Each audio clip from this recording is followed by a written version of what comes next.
Buenos días, alumnos del cuarto grado A. Hoy la materia que vamos a ver es historia y el tema que vamos a ver de historia es la iglesia novohispana y los motines y rebeliones. Dice así: yo tengo aquí en mi pizarrón un pequeño mapa conceptual que yo hice, ¿sí? Pero les voy a explicar todo lo que significa de la nueva iglesia, la novohispana. Dice ahí, tenemos sociedad virreinal. Los esclavos eran vendidos a costos muy altos y la mayoría de ellos eran africanos, no tenían derechos. Los criollos desempeñaban algún oficio, se comportaban de manera honorable y poseían costumbres hispánicas. Españoles formaban al grupo más pequeño y privilegiado de la población. Indígenas fueron reunidos por españoles en poblados para evangelizar y cobrar, que ellos cultivaban las tierras. Esto es la sociedad virreinal, es de la iglesia novohispana y motines y rebeliones. Ahora sí les voy a explicar bien qué significa cada eso. Dice ahí, la iglesia tuvo una gran importancia en el virreinato.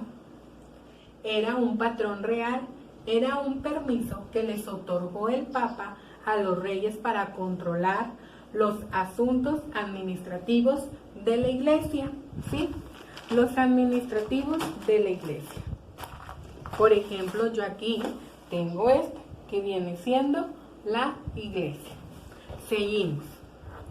Dice, los obispos eran altos funcionarios que la corona llegaron a ocupar al cargo de virreyes.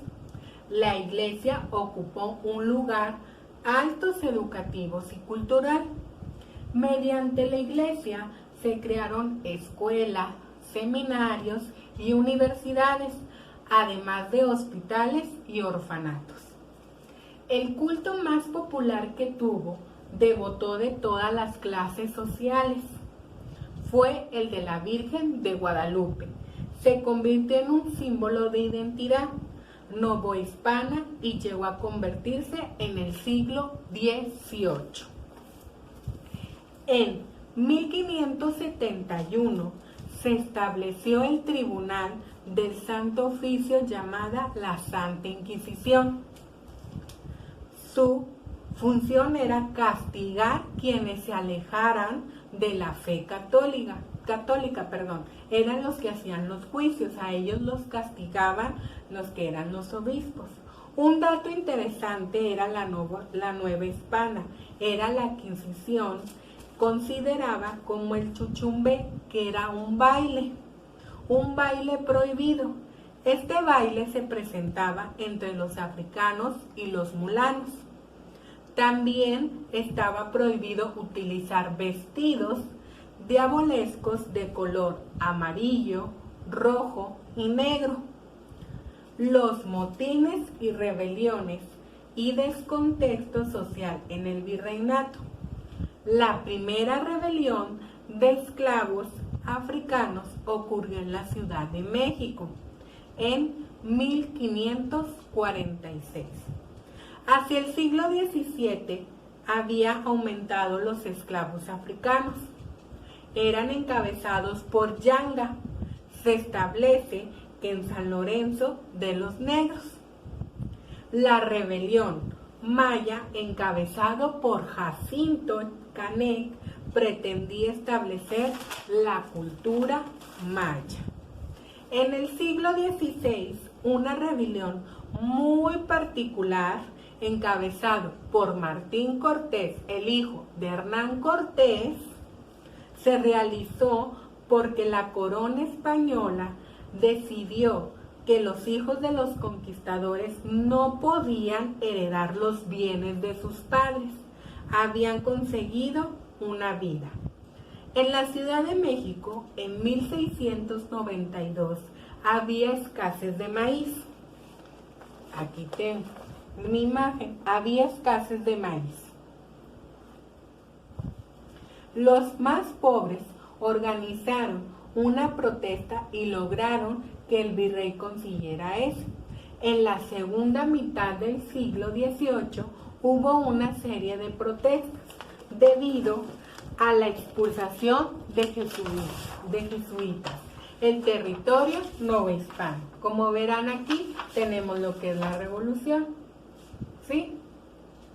Dice, un dato interesante es, los esclavos, su libertad, comprándola, es decir, pagando a su amo, es decir, que éste había invertido a las esclavas, compraban la libertad de sus hijas para que sus nietos fueran liberados.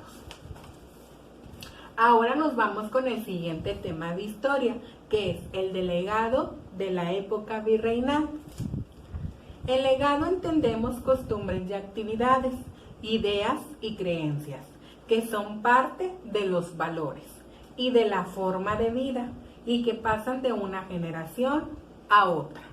Los españoles introdujeron la técnica árabe de la cerámica en la ciudad de Puebla. Hacían cerámica, pues por ejemplo los tarros, los platos, que eran lo que hacían en la ciudad de Puebla. La talavera viene siendo un plato grandote, que es una cerámica muy apreciada y de gran valor. El ayuntamiento, en un legado virreinal que existe en todas las ciudades excepto en la Ciudad de México. En la ciudad de Saltillo, Oaxaca y Puebla tienen diseños de europeos. El barranco se manifiesta de la arquitectura, pintura, escultura, música y la literatura, que viene siendo el barranco. El barranco, la literatura, viene siendo el cuadro, lo que es el de Sor Juana Inés de la Cruz y Carlos Singüesa y Góngora. El mole es un ejemplo de la comida virreinal.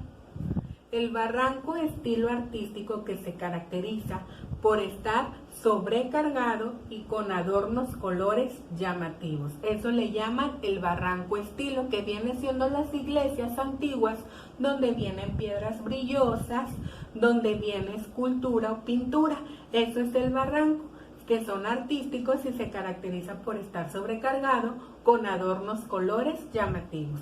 Yo les voy a enseñar en mi libro cuáles son los tipos de rebeliones. Por ejemplo, aquí en mi dibujo tengo los españoles, tengo los criollos y los mestizos, los indios y los negros mulatos, ¿ok? Ahí en el libro de su cuadernillo viene lo que es el tema. Son 3 temas los que acabamos de ver ahorita de historia. Es la misma clase que los estoy dando. Ustedes van a contestar.